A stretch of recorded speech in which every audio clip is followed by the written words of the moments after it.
बिस्मिल्लाहिर्रहमानिर्रहीम। अस्सलाम वालेकुम। वरासत के मुतल्लिक तीन सवालात हैं, उनको यहाँ बयान करता हूँ। पहला सवाल ये है कि एक शख्स फोत हुआ, उसकी बीवी मौजूद है, उसकी एक बेटी मौजूद है और उसकी तीन बहनें मौजूद हैं। प्रॉपर्टी कैसे तकसीम होगी? बेवा, उसका हिस्सा होता है 1/8, ये तो मिल गया उसको। बेटी का हिस्सा होता है 1/2 टोटल जायदाद में से, रिमेनिंग में से नहीं, टोटल में से। यानी 50% जायदाद वो मिल गई अकेली बेटी को। अब बाकी जो बचेगा बीवी को दे के और बेटी को हिस्सा दे के, जो बाकी बच गया है वो तकसीम होगा तीनों बहनों में बराबर बराबर, हर एक को हिस्सा मिल जाएगा। और कोई भी अगर रिलेटिव मौजूद है किसी को कुछ भी नहीं मिलेगा। अब आते हैं दूसरे सवाल की तरफ। ये भाई ये पूछते हैं कि एक शख्स फोत हुआ, उसकी बीवी मौजूद है और उसकी एक सिस्टर मौजूद है। इनके अलावा और कोई भी नहीं है, कोई और रिलेटिव नहीं है करीब का, ना कोई चचा है, ना कोई कजन है यानी मेल कजन है, ना कोई और रिलेटिव है। यानी पीछे जिधर भी जाते जाएं कोई रिश्तेदार और नहीं है। अब इस सिनेरियो में ये होगा कि जो बेवा है उसको मिलेगा 1/4। मैंने पहले सवाल में बताया बेवा का हिस्सा 1/8। वो उस सूरत में होता है जब मरने वाले की औलाद मौजूद हो। लेकिन मरने वाले की अगर औलाद मौजूद नहीं है तो इस सूरत में बेवा को हिस्सा मिलता है 1/4, यानी ज्यादा हो जाता है।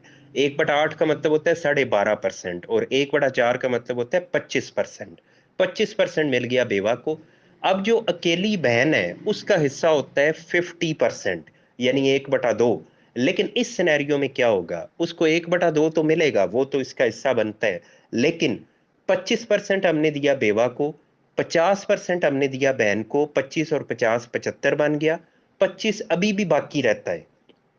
अब ये जो 25 है ये मिल जाएगा किसको? सिस्टर को, क्योंकि और कोई भी नहीं है वारसान में। अब ये 25, इसमें से कुछ भी बेवा को नहीं मिलना, उसको वही मिला 25 जो ऑलरेडी उसको मिल चुका है। ये जो बचा हुआ 25 है ये सिर्फ और सिर्फ बहन को मिलेगा, इसमें से कुछ भी बेवा को नहीं मिलेगा। तो इस तरतीब पे जब आप जाएंगे तो 1/4 हो गया बेवा का, 3/4 हो गया बैन का, यानी 75% बैन को मिल गया और 25% बेवा को मिल गया। इसी तरह का एक और क्वेश्चन है। इसमें यह है कि जो फोत हुआ है वो खातून है, खातून की डेथ हो गई है, उसका खामद मौजूद है और उसकी एक बहन मौजूद है। अब ऐसी सूरत में यानी मरने वाली खातून की बहन मौजूद है और उसका खामद मौजूद है। अब ऐसी सूरत में खामंद का हिस्सा होता है 1/2, यानी आधी जायदाद। यानी जो खातून फोत हुई है उसकी उसकी औलाद नहीं है, तो ऐसी सिचुएशन में खामंद को मिलती है आधी जायदाद, 50% उसको, 50% मिलेगी मरने वाली खातून की बहन को।